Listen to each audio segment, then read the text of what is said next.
public comment in our future, we'd like to hear that now. Sure. Well, my name is Tony Fields. Excuse me, and if you want to come up here or wherever you want to do it from, Tony. Squeeze in here. And Pastor, just Yes. your name you've given, but what township or do you hail from, or just a little background, then you may proceed with your comment. Okay. You want to sit there and talk? You betcha. Wherever you're comfortable. You want sermon? If it's a short one. Throw it down, come on. Okay. All right. My name is Tony Fields. President of the NAACP here in Lebanon County. I'm also pastor of St. John's United Church of Christ in Fredericksburg, as well as Christ Church, United Church of Christ in Annville. And so I live within the community and been here about 8 years now. I also had the privilege of working as security in Wellspring Hospital. So for 4 years, I worked security as well. So I live in the community, been engaging with the community. And in AACP, we've been meeting and we've been talking, and we're trying to find out how can we better support and help with the situation that's going on, especially with the prison. We are also concerned with the prisoners as well as the correctional officers and all those who are there.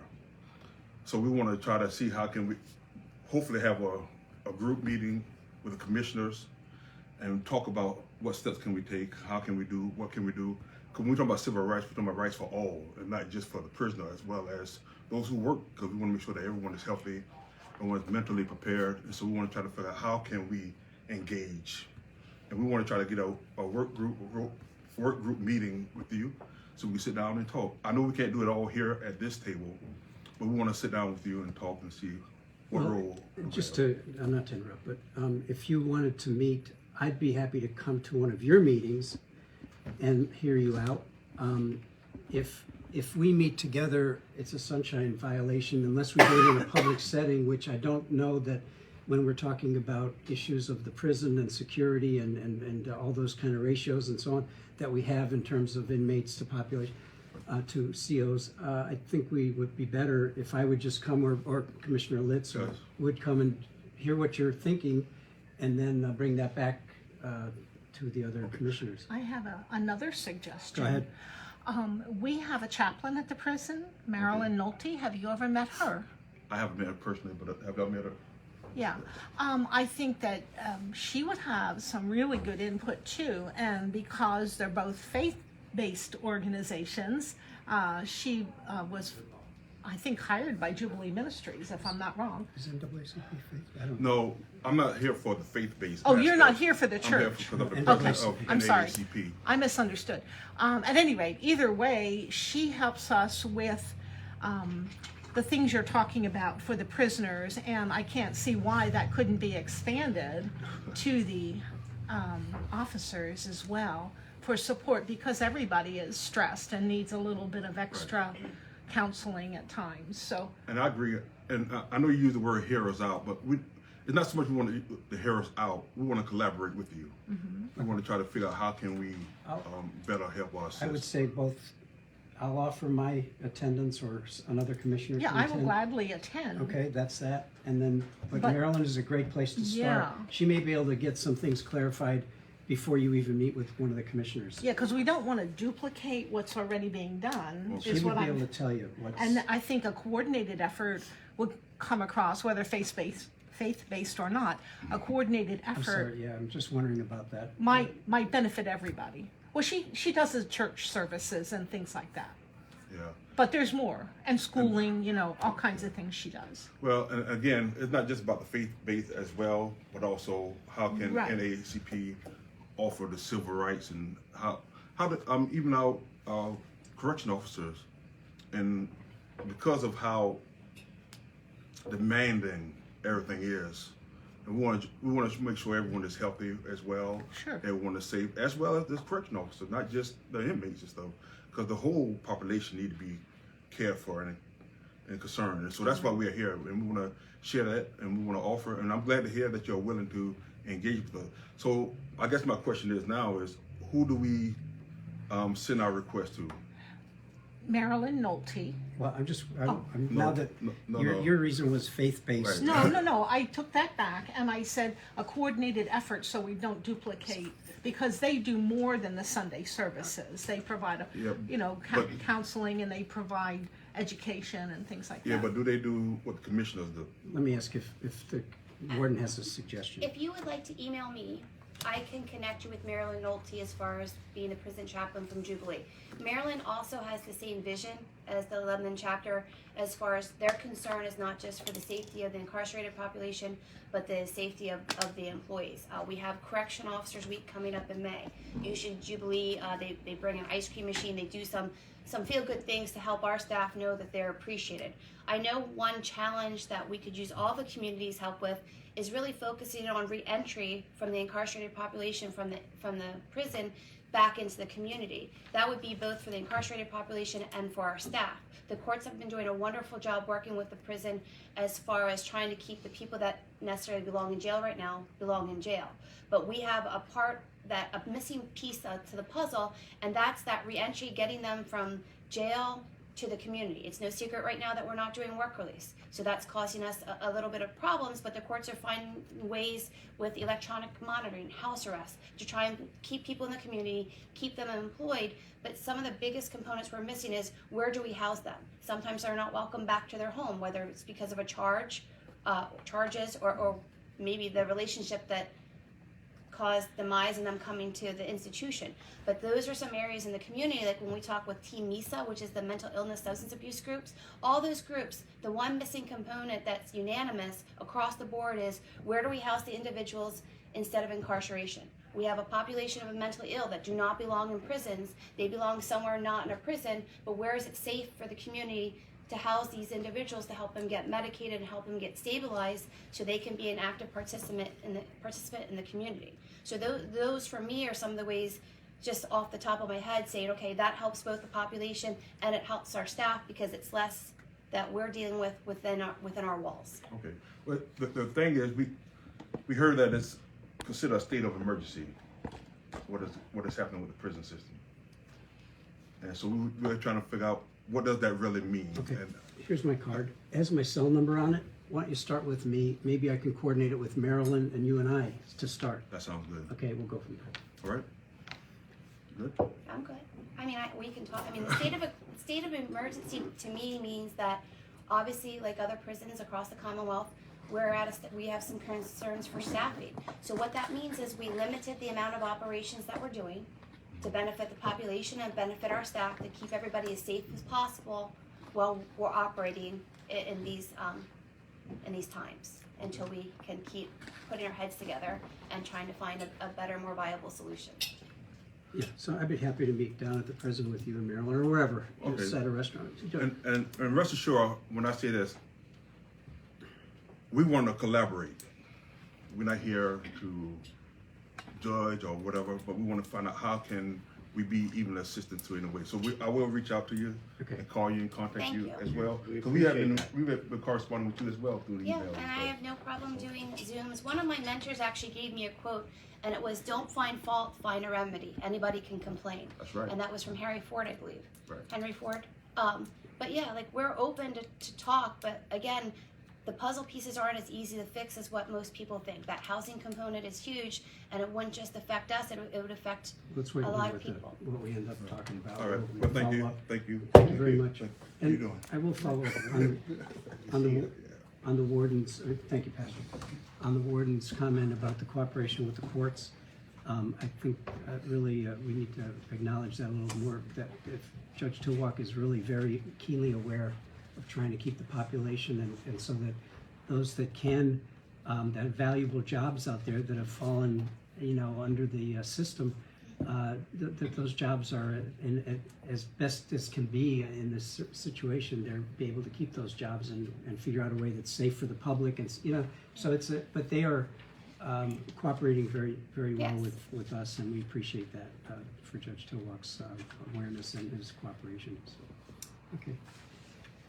Anything else from the public? Okay, we'll then move on to the approval of the minutes of our March 16th meeting. I'll make a motion to approve the minutes. Second that. Okay, it's been moved and seconded that we approve the minutes of the March 16th meeting. Any deletions, additions, or corrections? Hearing none, all in favor, please indicate by saying aye. Aye. Opposed, same sign, so moved. Now we'll go to reports of our departments, beginning with the warden. Just some updates. We were able to attain more tablets for the population. We currently have 149 tablets that ViaPath was able to assist us with to try and help keep the incarcerated population active and involved. We are still giving, ViaPath is giving one free phone call to the incarcerated population a week. The facility is giving one free phone call to the population a week because we're still not able to move forward with the visiting. We are still actively running our school program, our virtual program. We're still engaged with Lebanon Family Health coming in to be screened and seen as necessary. We are still running COVID clinics. We did one 2 weeks ago, about 25 participants. Medical is holding 2. I believe the rule is, Kelly, you can't open a vial until you have Right. 5. We try to ensure that we're not wasting vaccine. And depending on the type of vaccine that we have, for example, Pfizer has 6 doses in it, so we try to make sure that we have 6 folks in line to get all 6 doses, so that, you know, if we only give 2 doses, we would have to waste the other doses, so we try not to do that. And are the vaccines still being offered to correctional officers? Are there any second doses going out? Yes. So when one of our patients comes into the facility, they're asked, you know, about their COVID vaccine status. So if they're have a dose that, like, if they're on their 2nd dose and now 3rd dose, we schedule them to receive those doses, and we do also have access to the state vaccine system so that we can actually look them up and see where they are in their status. We also ask them if they've never been vaccinated, if they would like a vaccine, and we do schedule that for them based on dosing. So as soon as we have, you know, if we have Pfizer, then as soon as we have 6 doses and 6 people, we will schedule that, and or the other ones are 10 doses. Moderna. I know at one time we only had Johnson & Johnson for the prisoners, but that's no longer the case. No, Okay, no, we typically, we always use Moderna or Pfizer at this point. okay. So. And also our chaplains, like you had mentioned, they're doing like coloring contests, or they'll do quote contests for the population to try and give them something to look forward to. And then there may be some kind of prize associated with that, just to, again, try and occupy their time and keep them busy. I'm sorry, what did you say quilt? Coloring contests And then and quote. quote. Contest. Okay, I'm sorry. I thought they Yeah. were quilting. No. Okay. Those are my updates. Anything for the warden? Any questions? Rebecca? No, nothing else to add unless you have questions. Okay. Anything from PrimeCare additionally? Okay, so we did go through our accreditation, and the auditors had no findings when they were on site, but we did receive the official report that of the 75 standards, Lebanon County has met all 75 standards. That is definitely something to be very, very proud of, because it's not a PrimeCare accreditation, it's a jail accreditation. And this is the first time in the history of the jail, is my understanding, that we've accomplished this, so Yes. that's a big deal. Yes, it's a very big deal, and that you can only do that, and specifically with no citations, with, you know, security and medical and a great administration and great commissioners that support the entire process. This was part of the, when we went into our agreement with PrimeCare, that this would be accomplished, and here we are, so thank you Yes. for following through on that. Awesome. Maybe I just Yes, comment Jamie. on that too.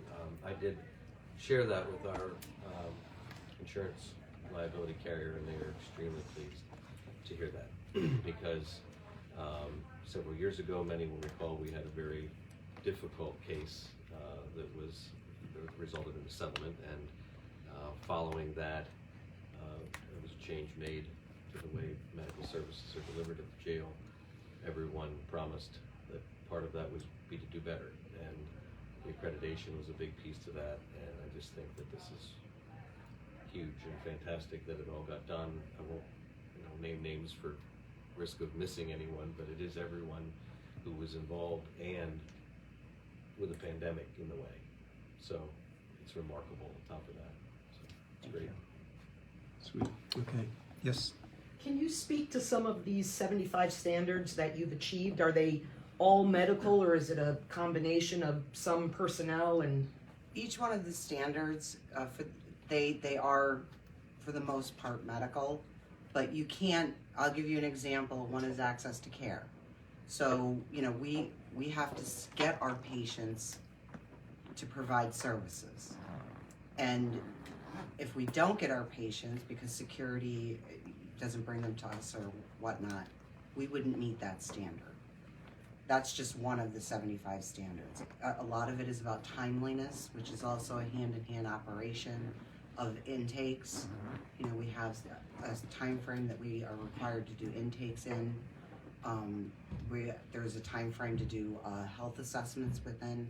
And again, if there isn't cooperation between medical and security and administration to make these things happen, we would not pass the standard.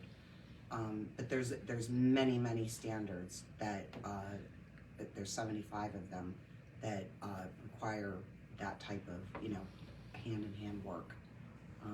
The accrediting agency is it's the NCCHC. National Commission on Correctional Health Care. Okay. And so the lead auditor, so it's the only organization, well, not the only, there's a couple, but it's the only organization that really focuses on medical services, specifically in prison and jail settings.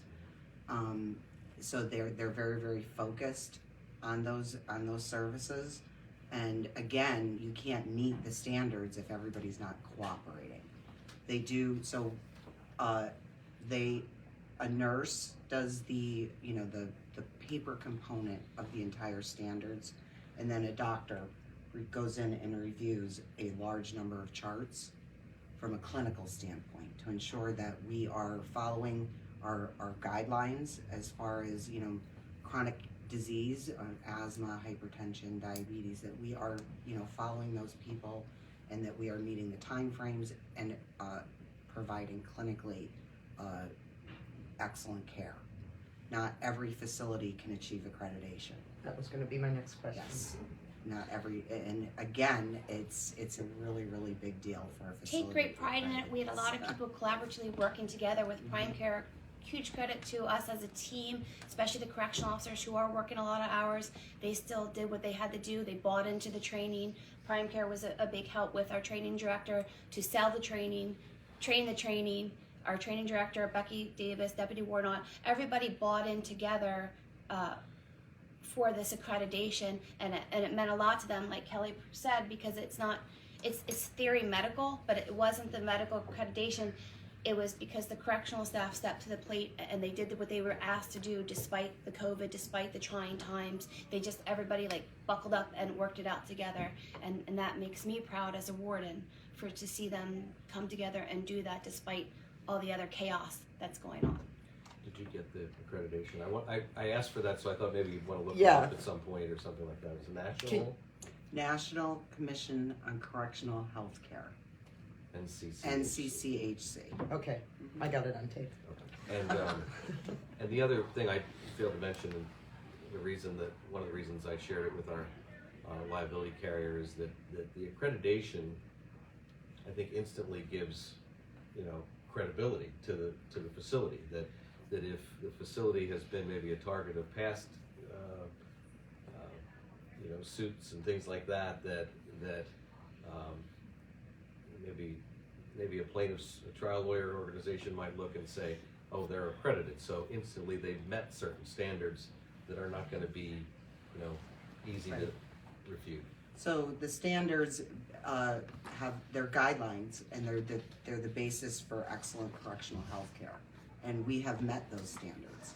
So, you know, if someone were to come in and say, well, you're not doing X, we can point to the standard and say, well, this is the standard, and we are meeting it, and we can demonstrate it. So it does help in that. And the last question, how long is the accreditation until the renewal? 3 years? 3 years. And how long did it take to achieve it? Almost 3 2 years. years and 10 months. Yeah, seriously. This is your third year with us, Yes. so. Yes. But they Is may- that normal, above average, is that expedited, or is that? Well, we would have, it would have gone a lot quicker, I think, had we not run into the COVID situation. At some point, we had to, we were providing excellent care, obviously, but we had to mitigate the whole COVID exposure. So we had to, really focus on that. And then once we got that under control, then we came back to the focus of the accreditation. So it did take a little bit longer, but I think everyone would understand, why that And we're is. just happy that we got it. And seriously, this is a big deal, and it sort of ties in with the pastor's request. I mean, you can see that we are working in a good direction here with the best that we can. So, okay, Kelly, I'm sorry, can I get your last name and your title? Sure, Eric, EHRICH, and I'm a vice president for PrimeCare. Okay, thank you. anything else? Any other department updates or anything that you wanted to share? Or we? No, Deputy Wardenot had another operation to handle for us, so he couldn't be here this morning. Very good. Anything from the floor? No, I just want to thank everybody for your interest and your sincere input and cooperation. It's just wonderful to see everyone coming together. Yes. So, my name is Beth Amino, and I'm just speaking on behalf of myself as a resident of the city and of the county. I mean, this is the longest prison board meeting I've been in, and I'm angry because I've read the article in the newspaper this week that talked about and I've heard from the CJAB meeting about the crisis situation at the prison. And I feel like, I'm not even one for sayings, but I'm sitting here thinking it's kind of like putting lipstick on a pig in a way. Like, there's a crisis with staffing at the prison. Warden Litz shared this more than a year ago, that there was a crisis at the prison, and PrimeCare and Warden Litz are doing just a stellar job. But I'm angry as a citizen. I feel like who's holding your feet to the fire?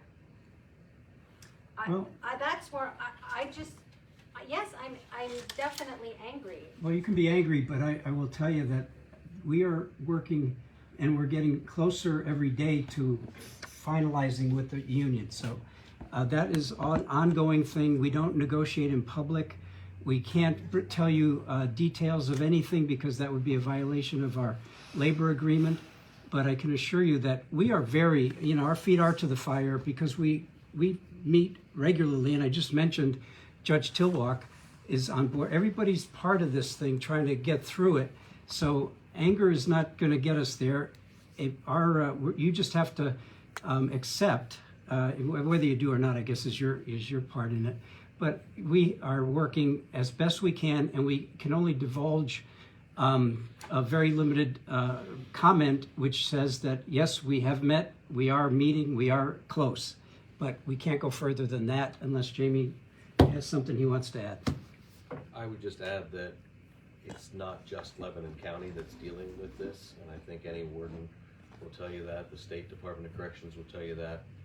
There's just an article recently where they're 600 positions short at the state, and they're doing similar things to what the warden described during public comment about reducing operations, reducing movement, because we simply don't have the staff to accommodate all of those typical activities and movements. So it's frustrating for everyone. Well, Trust did me. I not- It said the union contract ran out at the end of last year. Mhm. Is that correct? Yes. And I believe that I heard Warden Litz say that they were in union negotiations a year ago, that this has really been ongoing for quite some time. I think And then, I guess I also heard, if you were quoted right in the newspaper article, you kind of, it seemed in a way like you put your hands in the air and said, Jamie I'm speaking to, Yep. that, well, your county solicitor is the one who handles all union contracts, and it's on him, her, whoever, I don't know if it's him or her, but that's, and kind of pass the buck on. It wasn't hands in the air. I guess to clarify some of what you said, negotiations started about mid last year, which is typical of an expiring contract. You start it months ahead, you come to the table, you start to work things out. But we came to I guess a stalemate, I'd say, at the end of the year, and it's headed for arbitration, which is a process that takes literally months just to set up, unfortunately. That is scheduled for the end of this month, but I'll go back to Commissioner Phillips's words where he said, we hope that there will be soon a resolution. But once arbitration is engaged, then the process takes a totally different path.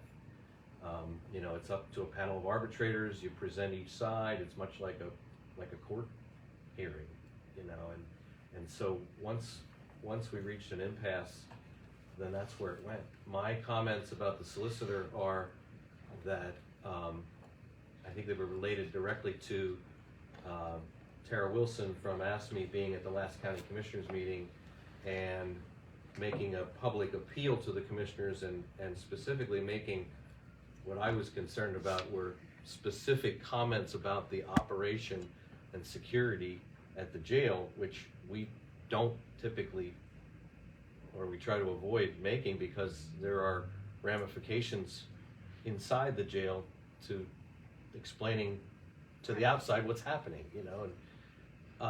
And so my comment about the labor attorney was that those are where this communication goes through, not in this room, I guess. I wasn't throwing up my hands and I wasn't passing the buck. This has been a crisis at every level. It really has.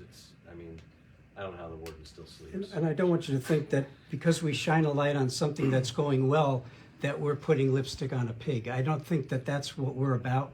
I think we can be working on this over here to the best that we can, but if people are doing something good and it's for the safety of our inmates and our COs and our rest of our staff, I think we have to highlight that so people know that we can do more than one thing at a time.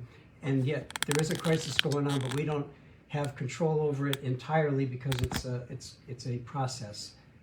But I assure you that we're pushing as hard as we can to get it resolved. I can add to Jamie's comment.